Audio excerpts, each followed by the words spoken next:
Hi. Welcome to the squad. This is Undefined.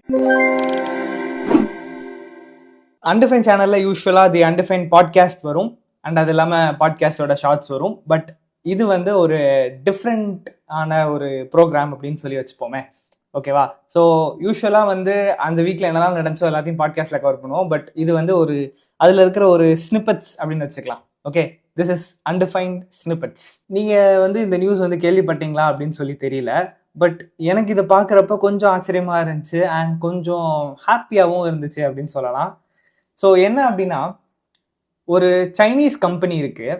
Okay, அந்த Chinese company வந்து ஒரு hedge fund company அப்படின்னு சொல்றாங்க. ஸோ ஹெட்ஜ் ஃபண்ட் அப்படின்னா என்னன்னா, இப்போ காசு நிறைய வச்சிருக்கிற நிறைய பேர்கிட்ட இருந்து காசு எல்லாத்தையும் கலெக்ட் பண்ணி அந்த காசு எல்லாத்தையும் சேர்த்து ஒரு பல்கான அமௌண்ட்டாக மாற்றி அதை வந்து மல்டிபிள் விஷயங்கள்ல இன்வெஸ்ட் பண்ணுவாங்க. ஸோ ஸ்டாக்ஸ்லேயோ இல்லை லேண்ட்லேயோ கோல்ட்லேயோ வேற ஏதோ ஒரு ஃபார்ம் ஆஃப் ஆசெட்ஸ்ல வந்து இன்வெஸ்ட் பண்ணுவாங்க. இந்த மாதிரி பண்ற கம்பெனிக்கு பேர் ஹெட்ஜ் ஃபண்ட் கம்பெனி அப்படின்னு சொல்லுவாங்க. ஓகே, ஸோ இப்போ நம்ம ஒரு மியூச்சுவல் ஃபண்ட் நார்மலாக நடக்கிறது ஒரு பெரிய சைஸ் ஸ்கேல்ல பண்றது ஹெட்ஜ் ஃபண்ட் கம்பெனி. ஓகே, இது வந்து ஹெட்ஜ் ஃபண்ட் கம்பெனினா என்ன அப்படிங்கிறதுக்கான எக்ஸ்பிளனேஷன் தான். இதுக்கும் இந்த கதைக்கு ஆக்சுவலி பெருசாக சம்மந்தம் இல்லை. ஓகே, ஸோ ஒரு ஹெட்ஜ் ஃபண்ட் கம்பெனி நிறைய ஜிபியூஸ் வந்து வச்சிருந்திருக்காங்க. ஸோ எதுக்கு அந்த ஜிபியூஸ்லாம் வச்சிருக்காங்கன்னா, அவங்க ட்ரேடிங் பண்றதுக்கும் கிரிப்டோ மைனிங் பண்றதுக்கும் ஜிபியூஸ்லாம் நிறைய தேவையில்லை. கிரிப்டோ மைனிங் பேசிக்லி ஜிபியூலாம் பண்ணவே முடியாது. ஸோ அதுக்காக வந்து நிறைய ஜிபியூ வச்சிருந்திருக்காங்க. அண்ட் அந்த ஜிபியூ எல்லாம் எல்லா நேரமும் வேலை செய்யாது இல்லையா? சில நேரங்கள்ல அந்த ஜிபியூ எல்லாம் சும்மா இருக்க போகுது. ஸோ அந்த மாதிரி நேரங்கள்ல அந்த ஐடியலா இருக்கிற ஜிபியூஸ்க்கு ஏதாச்சும் வேலை கொடுக்கலாமே அப்படின்னு சொல்லிட்டு அந்த கம்பெனியில இருக்கிற கொஞ்சம் பேரை வச்சு இன்னும் ஒரு ஸ்மாலான ஒரு டீம், ஒரு குட்டி கம்பெனி மாதிரி ஒன்று ஸ்டார்ட் பண்ணியிருக்காங்க. அண்ட் அந்த கம்பெனியோட பேரு டீப் சீக். ஓகே, இந்த டீப் சீக் அப்படிங்கிற அந்த குட்டி டெக்னாலஜி கம்பெனி என்ன பண்ண போகுது அப்படின்னா, லார்ஜ் லாங்குவேஜ் மாடல்ஸ் செய்யணும் அப்படிங்கிறது தான் அவங்களோட நோக்கம். ஓகே, ஸோ லார்ஜ் லாங்குவேஜ் மாடல்ஸ்னா என்ன? நிறைய நாம ஆக்சுவலி இப்போ நிறைய ஃபேமஸ் ஆயிடுச்சு இல்லையா? இப்போ சாட் ஜிபிடி எடுத்துக்கோங்க, ஜெமினா எடுத்துக்கோங்க, இல்லை ஆந்த்ராபிக்கோட கிளாட் எடுத்துக்கோங்க. இது எல்லாமே வந்து லார்ஜ் லாங்குவேஜ் மாடல்ஸ் தான். ஸோ பேசிக்காக எதுக்கு அதை லார்ஜ் லாங்குவேஜ் மாடல்ஸ் நம்ம சொல்றோம் அப்படின்னா, அது வந்து ஒரு லார்ஜ் அமௌண்ட்ஸ் ஆஃப் டெக்ஸ்டுவல் டேட்டால அது வந்து ட்ரெயின் ஆயிருக்கும். ஸோ அதை வச்சு நம்மளுக்கு நிறைய குவரிஸ் வந்து ஆன்சர் பண்ணுது. ஓகேவா? ஸோ இதுதான் வந்து சாட் ஜிபிடி மாதிரியான எக்ஸாம்பிளுக்கு வந்து சாட் ஜிபிடி வச்சுக்கோங்க. It's the most popular thing. So அது ஒரு லார்ஜ் லாங்குவேஜ் மாடல். ஸோ அந்த மாதிரி ஒரு லார்ஜ் லாங்குவேஜ் மாடல் செய்யறதுக்காக இந்த டீப் சீக் அப்படிங்கிற ஒரு டீம் வந்து செயல்பட ஆரம்பிச்சிருக்கு. ஓகே, ஸோ பேசிக்கா அந்த கம்பெனி வந்து ஒரு ஹெட்ஜ் ஃபண்ட் கம்பெனி, ஒரு ஃபினான்ஸ் கம்பெனி. அவங்கள்ட்ட இருக்கிற அந்த ஜிபியூ எல்லாம் சும்மா இருக்கேன்னு சொல்லிட்டு ஒரு சைடு ப்ராஜெக்டா இதை ஆரம்பிச்சிருக்காங்க. Okay, and this is Chinese company. So இந்த டீப் சீக் அப்படிங்கிற கம்பெனி ஆக்சுவலி குட்டி மாடல்ஸ், லார்ஜ் லாங்குவேஜ் மாடல்ஸ் வந்து பண்ணியிருக்காங்க. ஆக்சுவலி இந்த லார்ஜ் லாங்குவேஜ் மாடல்ஸை பொறுத்த வரைக்கும் பேராமீட்டர்ஸ் அப்படின்னு சொல்லுவோம். Okay, 7 million parameters, millions of பேராமீட்டர்ஸ்லாம் வந்து ஸ்டார்ட் ஆகுற மாதிரியான மாடல்ஸ் வந்து இருந்துச்சு. இப்போ வந்து நிறைய பில்லியன்ஸ் ஆஃப் பேராமீட்டர்ஸ் போகிற அளவுக்கு பெரிய மாடல்ஸ்லாம் வந்து இருக்குது. ஓகே, ஸோ இவங்க என்ன பண்ணியிருக்காங்க, குட்டி மாடல்ஸ் பண்ணியிருக்காங்க. பட் இப்போ ரீசெண்டாக லாஸ்ட் வீக் பார்த்தீங்கன்னா டீப் சீக்கோட R1 அப்படிங்கிற ஒரு மாடல் வந்து ரிலீஸ் பண்ணியிருக்காங்க. ஓகே, இந்த R1 மாடல் வந்து எவ்வளோ பவர்ஃபுல் அப்படின்னா, சாட் ஜிபிடியோட O1 மாடல் இருக்கு இல்லையா? நீங்க நம்மளோட பாட்காஸ்ட் நிறைய ஃபாலோ பண்ணிருந்தீங்க அப்படின்னா உங்களுக்கு தெரியும், சாட் ஜிபிடியோட O1ங்கிறது அவங்களோட ரீசனிங் மாடல்.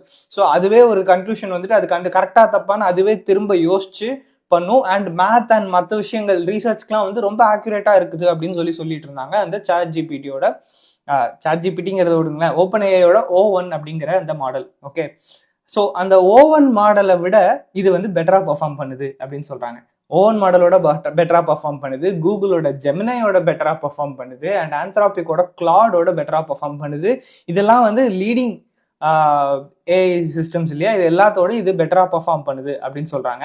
அண்ட் இதுல ரொம்ப நோட்டபிளான ஒரு விஷயம் என்ன அப்படின்னா, இந்த R1 மாடல், டீப் சீக்கோட R1 மாடல் வந்து free and open source model. Okay, so first free and open சோர்ஸ்னா என்ன? ஒன்று, இட்ஸ் ஃப்ரீ டு யூஸ், யார் வேணா ஃப்ரீயா யூஸ் பண்ணிக்கலாம். அப்படி பார்த்தீங்கன்னா நான் சாட் ஜிபிடி கூட தான் நீங்க ஃப்ரீயா யூஸ் பண்ணலாம் அப்படின்னு சொல்லுவீங்க. பட் சாட் ஜிபிடியில ஒரு அந்த மினி வெர்ஷன் இருக்கு இல்லையா, 4O மினி மாடல் தான் வந்து இப்போ நம்மளுக்கு ஃப்ரீ வெர்ஷன்ல கொடுத்துருக்காங்க. அதுவும் கொஞ்சம் இதுக்கு மேலே போயிடுச்சுன்னா பழைய GPT 3.5க்கு மாறிடும். ஓகே, ஸோ அதுதான் வந்து ஃப்ரீயா இருக்கு. அவங்களோட பெஸ்ட் மாடல்ஸ் வந்து நம்மளுக்கு ஃப்ரீயா யூஸ் பண்றதுக்கு அவங்க அலோவ் பண்ணல. இது ஒன்று. இன்னொன்று, ஓப்பன் சோர்ஸ்னா அந்த மாடலோட சோர்ஸ் கோடே உங்களால பார்க்க முடியும். This is not the case with chat GPT. Chat ஜிபிடியோட எந்த மாடலுமே வந்து ஓப்பன் சோர்ஸ் கிடையாது. எல்லாமே வந்து அவங்க ப்ரொப்ரைட்டரியா தான் வச்சிருக்காங்க. அதை யூஸ் பண்றதுக்கு ஒரு ஃப்ரீ வெர்ஷன் மட்டும் வச்சிருக்காங்க. மற்றபடி நீங்க காசு கொடுத்து பெய்ட் வெர்ஷன்ஸ்ல அட்வான்ஸ்டான ஃபீச்சர்ஸ் யூஸ் பண்ணிக்கிற மாதிரி தான் வந்து இருக்குது. ஓகே, இப்போ ஓப்பன் சோர்ஸ் எல்எல்எம்ஸ்ங்கிற கேட்டகரியில வந்தா அதுல இருக்கிறதுலயே ஓரளவுக்கு டாப் ரேங்கிங்கா இருக்கிறது பாத்தீங்கன்னா மெட்டாவோட லாமா.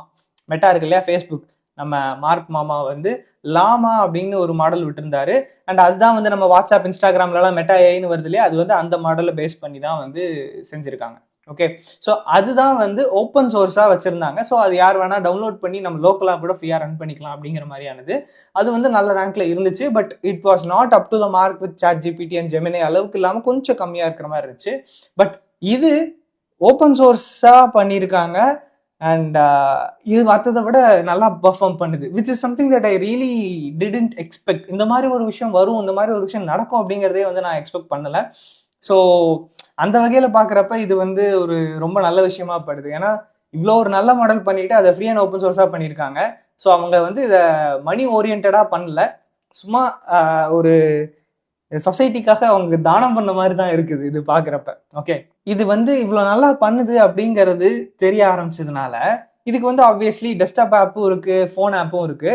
அந்த ஃபோன் ஆப் வந்து நிறைய டவுன்லோட்ஸ் வர ஆரம்பிச்சிருக்கு. அண்ட் யூஎஸ்ல இப்போ ஆப் ஸ்டோரில் பார்த்தீங்கன்னா மோஸ்ட் டவுன்லோடட்ல வந்து இதுக்கு முன்னாடி சாட் ஜிபிடி இருந்துச்சு. இப்போ வந்து இந்த டீப்சீக்கோட ஆப் வந்து நம்பர் 1 பொசிஷனுக்கு போயிருக்கு. இதுவும் அகைன் ஒரு அன்எக்ஸ்பெக்டடான விஷயம். மோஸ்ட் டவுன்லோடல சாட் ஜிபிடி தான் இருந்துச்சு. இப்போ அதை தாண்டி வந்து இந்த டீப்சீக்கோட R1 அந்த டீப்சீக் ஆப் வந்து இதாக போயிருக்கு. ஓகே, அண்ட் யூஸ்வலா இந்த மாதிரியான ஒரு எல்எல்எம் கிரியேட் பண்ணணும்னு வச்சுக்கோங்களேன், hundreds of millions of dollars வந்து ஆகும் செலவு. ஓகே, இந்த கம்பெனிஸ்லாம் வந்து இப்போ $1 billion கம்பெனிஸா இருக்கு. நிறைய இன்வெஸ்டர்ஸ் வச்சிருக்காங்க, நிறைய இன்வெஸ்ட் பண்ணி தான் வந்து இதெல்லாம் பண்றாங்க. ஸோ ஒரு எல்எல்எம் பண்ணணும் அப்படின்னா hundreds of millions of dollars ஆகும் அப்படின்னு சொல்லி சாம் ஆல்ட்மேன், ஓப்பன்ஏஐயோட சிஇஓவே வந்து முன்னாடி சொல்லியிருக்காரு. பட் இந்த டீப்சீக்கோட R1 மாடலை வெறும் $6 million வந்து செஞ்சிருக்காங்க. வெறும் $6 million, அப்போ $6 million ஒரு மேட்ரே இல்லையாடா அப்படின்னு கேட்காதீங்க. $6 million ஒரு பெரிய அமௌண்ட் தான். But hundreds of millions of dollars பண்ற ஒரு மாடலை $6 million பண்ணியிருக்காங்க. And it's performing better. Okay, so அந்த ஆஸ்பெக்ட்ல யோசிக்கிறப்ப இது வந்து ஒரு பெரிய ரெவல்யூஷனரியான ஒரு விஷயம் தான். அண்ட் இது வந்து யாரெல்லாம் எப்படிலாம் அஃபெக்ட் பண்ணியிருக்குன்னு கொஞ்சம் யோசிச்சோம்னா அதுவே பயங்கரமா இருக்குது. என்னன்னா, ஒன்று இதை பண்றதுனால ஆப்வியஸ்லி ஓப்பன்ஏஐ வந்து இதை பார்த்து கொஞ்சம் பேண்ட் தான் ஆகணும். ஏன்னா தேவர் த லீடிங் அண்ட் இப்போ வந்து இது அதோட பெட்டரா பண்ணுது அப்படின்னு சொல்லிட்டு. ஸோ சாம் ஆல்ட்மேன் வந்து ஒரு விஷயத்த ட்வீட் பண்ணியிருக்காரு. நான் அந்த ட்வீட் அப்படியே வாசிக்கிறேன். A revolution can be neither made nor stopped. Okay. The only thing that can be done is for one of several of its children to give its direction by dint of victories அப்படின்னு சொல்லியிருக்காரு. அதாவது இந்த மாதிரியான ஒரு ரெவல்யூஷனை யாராலையும் நிப்பாட்ட முடியாது and வருதுங்கிறத கணிக்கவும் முடியாது. ஸோ இதை வந்து நம்ம எம்ப்ரேஸ் பண்ணிக்கிறது தான் முடியும் அப்படின்னு சொல்லியிருக்காரு. அண்ட் அதாவது he didn't take this well. இந்த மாதிரி இன்னொரு கம்பெனி வந்து டக்குன்னு பண்றது வந்து அவர் அவ்வளோ பெருசா நினைக்கல, எக்ஸ்பெக்ட் பண்ணாத ஒரு விஷயம். ஏன்னா இதுக்கு முன்னாடியே வந்து ஏதோ ஒரு ரேண்டமான இன்டர்வியூல வந்து கேட்டிருந்தாங்க, இந்தியா மாதிரியான ஒரு கண்ட்ரில இருந்து ஓப்பன்ஏஐ பீட் பண்ற மாதிரியான ஒரு ப்ராடக்ட் வந்து கொண்டு வர முடியுமான்னு கேட்டதுக்கு அவர் பாசிபிள் இல்லை, ஏன்னா ரொம்ப நிறைய ஃபண்டிங் தேவை அப்படிங்கிற மாதிரியான ஒரு ரிப்ளை தான் வந்து கொடுத்துருந்தாரு. அது நிறைய இந்தியன்ஸை வந்து கொஞ்சம் டிசப்பாயிண்ட் பண்ணிச்சு. நிறைய பேர் அதுக்கப்புறம் ஸ்டார்ட் பண்ணி கூட பண்ணிட்டு இருந்தாங்க. அண்ட் இவங்கள்ட்ட வந்து ஒரு ஆல்ரெடி ஒரு லீட் இருக்கு, அதை பீட் பண்ணி வர்றது கஷ்டம் அப்படிங்கிற மாதிரி தான் அவர் முன்னாடி இன்டர்வியூல சொல்லியிருந்தார். பட் இது வந்து அவர் சொன்னது எல்லாத்தையும் அப்போஸ் பண்ணி சொல்ற மாதிரி நல்லா பண்ணியிருக்கு இல்லையா, வித் கம்மியான ஃபண்டிங்கோட. இப்போ ரீசெண்டா நேற்று பிஞ்ச முளையில இன்னைக்கு முளைச்ச காலாங்கிற மாதிரி டக்குன்னு வந்து பெருசாயிட்டாங்க. So that was quite surprising. And அவர் அந்த மாதிரி கமெண்ட் பண்ணியிருந்தாரு. அண்ட் இதோட ரீப்ரொகஷன்ஸ் பார்த்தீங்கன்னா, இதோட கான்சிக்வன்சஸ் பார்த்தீங்கன்னா, ஸ்டாக் மார்க்கெட்ல அவ்வளோ கம்பெனிஸ் இதனால அடி வாங்கி இருக்குது. ஓகே, கிட்டத்தட்ட $1 trillion வந்து வேல்யூவேஷன் குறைஞ்சிருக்கு ஓவராலா எல்லா கம்பெனியோட வேல்யூவேஷன் அப்படின்னு பாக்குறப்ப, அந்த மார்க்கெட் கேப்போட அந்த ஷேர்ஸோட பிரைஸும் பார்க்கப்ப $1 trillion குறைஞ்சிருக்கு அப்படின்னு சொல்றாங்க. அண்ட் இதுல மெயினா அடி வாங்கிருக்கிறது யாருன்னு பாத்தீங்கன்னா என்விடியா. ஓகே, என்விடியா ஏன் அடி வாங்குது அப்படின்னு சொல்லி உங்களுக்கு ஒரு கேள்வி வரலாம். ஏன்னா இந்த இது வரைக்கும் அந்த எல்லா லார்ஜ் லாங்குவேஜ் மாடல்ஸையும் நம்ம ரன் பண்றதுக்கு என்விடியாவோட ஜிபியூஸ் தான் யூஸ் பண்றாங்க. ஏன்னா இந்த ஜென்ரலாவே வந்து artificial intelligence and machine learning மாடல்ஸ்லாம் இருக்கு இல்லையா, அதெல்லாம் வந்து ரன் பண்ற லைப்ரரிஸ் வந்து இந்த கூடா கோர்ஸ் அப்படிங்கிறதுக்கு ஆப்டிமைஸ்டா இருக்கும். கூடா கோர்ஸ் அப்படிங்கிறது வந்து NVIDIA GPUஸ்ல இருக்கிற கோர்ஸ். அண்ட் அதெல்லாமே வந்து ப்ரொப்ரைட்டரி திங்ஸ். நீங்க இப்ப AMDல கிராஃபிக்ஸ் கார்டு வாங்கினீங்கன்னா அதுல கூடா கோர்ஸ் இருக்காது. அவங்களுக்கான வேற ஒரு டெக்னாலஜி தான் வச்சிருப்பாங்க. ஸோ எப்பயுமே வந்து இந்த AI ஸ்பேஸ்ல இவங்க தான் வந்து லீடிங்கா இருந்தாங்க அவங்களோட ப்ரொப்ரைட்டரி டெக் வச்சுட்டு. அண்ட் இப்போ பாத்தீங்கன்னா ரொம்ப நிறைய கம்ப்யூட் யூஸ் பண்ணி யூஸ்வலா பண்ற LLMஸை விட இது கம்மியான ரீசோர்ஸ்லயே வந்து அதே அவுட்புட்டை வந்து இதால ப்ரொடியூஸ் பண்ண முடியுது. இஃப் நாட் பெட்டரான அவுட்புட்டை இது ப்ரொடியூஸ் பண்ண முடியுது with for less GPU intensity அப்படிங்கிறது வந்து இந்த கம்பெனிஸ் எல்லாத்தையும் ரொம்ப அஃபெக்ட் பண்ணுது. ஓகே, ஃபர்ஸ்ட் இப்போ ஓப்பன்ஏஐயா இருக்கட்டும், ஓப்பன்ஏஐ ஆக்சுவலி பப்ளிக்லி ட்ரேடட் கம்பெனி கிடையாது, பட் கூகுளா இருக்கட்டும், மெட்டாவா இருக்கட்டும், அவங்களுக்கு எல்லாமே ஸ்டாக் ஆக போகுது இதனால. பட் அதை தாண்டி NVIDIAக்கு தான் பயங்கரமா டிராப் ஆகுது. ஏன்னா அவங்க GPUஸ்க்கு இந்த அளவுக்கு இனிமேல் தேவை இருக்க போறது இல்லை. ஏன்னா இந்த மாதிரியான ஒரு ரெவல்யூஷனரியான கான்செப்ட் வந்ததுனால அவ்வளோ GPU தேவை இருக்காது அப்படிங்கிற கான்செப்ட்ல NVIDIAவோட ஸ்டாக்ஸும் வந்து ஃபால் ஆகுது. அண்ட் NVIDIAவோட ஸ்டாக்ஸ் மட்டும் இல்லாம ஹார்ட்வேர் மேனுஃபேக்சரரான சிப் மேனுஃபேக்சரரான TSMC, டைவான் செமிகண்டக்டர் அப்படின்னு சொல்லுவாங்க. ஸோ அந்த கம்பெனி தான் வந்து NVIDIAவா இருக்கட்டும், இல்லை ஆப்பிளா இருக்கட்டும், நிறைய கம்பெனிஸ்க்கு வந்து சிப் மேனுஃபேக்சர் பண்ணி கொடுக்கறது அவங்க தான் வந்து லீடர் அந்த செக்மெண்ட்ல. மற்றவங்கலாம் வந்து சிப் ஃபேப்ரிகேஷன்ல இவங்க தான் லீடர். அது நம்ம இந்த ஃபீல்டில் இருந்தீங்கன்னா உங்களுக்கு மோஸ்ட்லி இதை பற்றி ஆல்ரெடி கேள்விப்பட்டிருப்பீங்க. TSMCங்கிறது அவங்க தான் வந்து இந்த எத்தனை நானோமீட்டர் ப்ராசஸ்ங்கிற அட்வான்ஸ்மெண்ட்ல இருந்து எல்லாம் அவங்க பண்றது வச்சு தான். ஓகே, ஸோ அவங்களுக்குமே வந்து ஷேர் ப்ரைஸ் வந்து பயங்கரமா ட்ராப் ஆயிருக்கு இந்த மாதிரியான ஒரு விஷயத்தினால. ஓகே, ஸோ எப்படி இந்த DeepSeek R1னால இவ்வளோ எஃபிஷியண்டா பண்ண முடியுது மற்றதை விட அப்படின்னு கம்பேர் பண்ணி பார்க்குறப்ப, யூஸ்வலா ChatGPT மாதிரியான LLMs வந்து எப்படி ட்ரெயின் பண்ணுவாங்கன்னா, இது ஒரு கொஸ்டின், இதுக்கான ஆன்சர் இது ஒரு கொஸ்டின், இதுக்கான ஆன்சர் இதுன்னு சொல்லிட்டு கொஸ்டின் ஆன்சர்ஸா வரிசையா கொடுத்து அதை வந்து அதை வந்து அது ட்ரைனிங் டேட்டாவா யூஸ் பண்ணும். இப்போ நம்ம வந்து ஒரு எக்ஸாம் ப்ரிப்பேர் பண்றோம்னு வச்சுக்கோங்களேன், அதுல கான்செப்ட்ஸா படிக்காம கொஸ்டின் பேங்கை மட்டும் படிச்சுட்டு போனா எப்படி இருக்கும்? ஸோ அந்த மாதிரியான ஒரு மெத்தட்ல தான் வந்து ட்ரெயின் பண்ணியிருந்தாங்க. ஸோ உங்களுக்கு எல்லா கான்செப்டும் தெரியணும்னா ஆல் பாசிபிள் கொஸ்டின்ஸ் நீங்க படிக்கணும் அப்படிங்கிற மாதிரியான ஒரு சிச்சுவேஷன். பட் இவங்க R1ல என்ன பண்ணியிருக்காங்கன்னா, R10 அப்படின்னு சொல்லிட்டு ஒரு புது லேர்னிங் மெத்தடை யூஸ் பண்ணியிருக்காங்க. இது வந்து என்ன பண்ணுதுன்னா ட்ரையல் அண்ட் எரர் வச்சு ஆன்சர் பண்ணுது.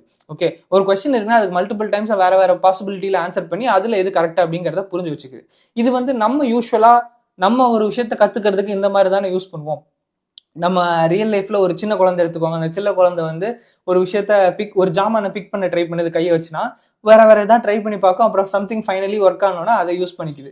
ஸோ அந்த மாதிரியான ஒரு லேர்னிங் பேட்டர்னை வந்து இந்த R10 அப்படிங்கிற லேர்னிங் மெத்தடாலஜியா வச்சு அதுதான் வந்து இங்க யூஸ் பண்ணியிருக்காங்க. அண்ட் அதனால தான் வந்து இது ஃபார் லெஸ் ரீசோர்ஸ் இன்டென்சிவா அதால இந்த விஷயங்களை வந்து பண்ண முடியுது அப்படின்னு சொல்றாங்க. ஓகே, ஸோ இது கேட்டதுனால இதெல்லாமே வந்து நடந்திருக்கு, இவ்வளோ ஷேர் பிரைஸ் குறைஞ்சிருக்கு. ஓப்பனே பதிலுக்கு ஏதாச்சும் பண்ணணும் இல்லையா? ஸோ அவங்க என்ன பண்ணியிருக்காங்கன்னா, அந்த O1 மினி அப்படின்னு ஒரு மாடல், அதாவது அந்த O1 தான் ஓப்பனேயோட GPT O1 தான் வந்து அவங்களோட இப்போ இருக்கிற அட்வான்ஸ்டான மாடல். அதோட மினி வெர்ஷன் வந்து ChatGPTயோட ஃப்ரீ யூசர்ஸ்க்கே கொடுத்துருந்தாங்க. இதுக்கு முன்னாடி வந்து பெய்ட் யூசர்ஸ்க்கு மட்டும் தான் இருந்துச்சு. இப்போ ஃப்ரீ யூசர்ஸ்க்கே வந்து அவைலபிள் ஆக்கியிருக்காங்க. அண்ட் ஆல்சோ ஆப்ரேட்டர்ஸ் அப்படின்னு சொல்லிட்டு ஒரு ஏஜென்ட் வந்து லான்ச் பண்ணியிருந்தாங்க. ஸோ ஆக்சுவலி இதை பற்றி நம்ம பாட்காஸ்ட் எபிசோட்லேயே பார்த்துருந்தோம், ஓப்பனேயோட ஆப்ரேட்டர்ஸுங்கிறது. ஸோ அதுவுமே வந்து இதுக்கு அவங்க ரெஸ்பான்ஸாக பண்ணது தான். ஸோ அந்த ஆப்ரேட்டர்ஸ் என்ன பண்ணுன்னா, உங்க கம்ப்யூட்டர்ல அதுவே வந்து சில விஷயங்களை பண்ணும் அப்படின்னு சொல்லியிருந்தாங்க. ஸோ இதுக்கு முன்னாடியே வந்து ஆக்சுவலி ஆந்த்ராபிக்கோட ஏஐயும் வந்து அந்த மாதிரி பண்ற மாதிரி இருந்துச்சு. பட் இது இவங்களோட புது ஏஜென்ட்டா வந்து இதை இன்ட்ரடியூஸ் பண்ணியிருக்காங்க. ஸோ இப்போ இந்த பர்டிகுலர் வெப்பேஜ்ல போய் இதை டவுன்லோட் பண்ணி எனக்கு இதை வச்சு ஒரு ப்ரெசன்டேஷன் பண்ணேன் அப்படின்னா அந்த மாதிரியான விஷயங்கள்லாம் அது பண்ணும். அஃப்கோர்ஸ் லாகின் அந்த மாதிரியான விஷயங்களுக்கு நம்மள்ட்ட கொடுத்துரும். பட் மற்ற விஷயங்கள்லாம் அதுவே பண்ற மாதிரி இந்த ஒரு ஆப்ரேட்டர்ஸும் வந்து லான்ச் பண்ணியிருக்காங்க. பட் அகைன் ஆப்ரேட்டர்ஸ் வந்து $200 பெர் மந்த் அந்த பிளான்ல இருக்கிறவங்களுக்கு மட்டும்தான், அதுவும் இல்லாமல் இந்தியாவில் இல்லை. ஸோ அதை நம்மளால ட்ரைட் அவுட் பண்ண முடியாது. பட் இந்த DeepSeek வந்து நம்ம ட்ரைட் அவுட் பண்ணலாம் அப்படின்னு சொல்லிட்டு போய் பார்க்குறப்ப என்ன தெரியுதுன்னா, அவ்வளோ கூட்டமாக நிறைய பேர் போனதுனால நியூ யூசர்ஸ் ரிஜிஸ்ட்ரேஷன் வந்து இப்போதைக்கு அவங்க ஸ்டாப் பண்ணி வச்சிருக்காங்க. ஸோ என்னால் அதை ட்ரை அவுட் பண்ணி பார்க்க முடியல. மற்றவங்க பண்ணி பார்த்த அந்த மாதிரியான வீடியோஸ் தான் வந்து நான் பார்த்துருந்தேன்.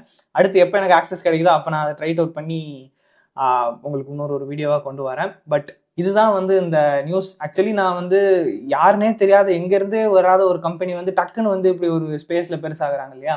ஏன்னா யூஸ்வலாக பார்த்தீங்கன்னா முன்னாடி வந்து கூகுள் தான் வந்து ஏன்னு பேசிட்டு இருந்தாங்க. வேற எந்த கம்பெனிஸும் அவ்வளோவா இது பண்ணல. கூகுள் அண்ட் IBMல வாட்சன் ஒன்று இருக்கும், அது ரெண்டும் மட்டும் தான் பெருசாக இருந்துச்சு. ஓகே. அண்ட் ஓப்பனிங் எங்கிருந்து வந்துச்சுன்னே தெரியாம ஆக்சுவலி இலன் மஸ்கோட ஒரு இன்ஃப்ளூயன்ஸ்னால ஓப்பனிங் டக்குன்னு மேல வந்துச்சுன்னு வச்சுக்கலாமே. பட் அது ஒரு ரெக்கார்டா வந்துச்சு. அண்ட் இதுதான் இவ்வளவுதான் மெயின் பிளேயர்ஸ்னு நினைச்சிட்டு இருக்கிறப்ப திடீர்னு இன்னொரு கம்பெனி வந்து அவங்களும் ரெவல்யூஷனைஸ் பண்றாங்க. Again it's a good thing. இந்த மாதிரியா ஏஐல நிறைய ரெவல்யூஷன்ஸ் வந்துட்டு தான் இருக்கணும். ஏன்னா எவ்வளவு நாள் தான் ஜிபியூ அடிக்கிட்டே போயிட்டு இது பண்றது. எஃபிஷியன்சியை மாத்துறதுக்கு வேற லேர்னிங் மெத்தட்ஸ்லாம் கொண்டு வர்றது நல்ல விஷயம் தான்.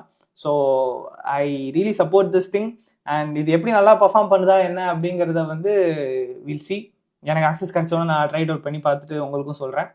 ஸோ இந்த மாதிரியான ஃபார்மேட்டில் இருக்கிற வீடியோஸ் உங்களுக்கு பிடிச்சிருக்கா என்ன அப்படின்னு சொல்லி கமெண்ட் பண்ணுங்கள். அதுக்கப்புறம் தான் நான் டிசைட் பண்ண முடியும் இந்த மாதிரி பண்ணலாமா, டக்குன்னு அனௌன்ஸ் பண்ணுற விஷயங்களை வச்சு அப்படி ஒரு ஃபார்மேட்டில் பண்ணலாமா அப்படிங்கிறது. கமெண்ட் பண்ணுங்கள். அடுத்த வீடியோவில் பார்க்கலாம். டடா.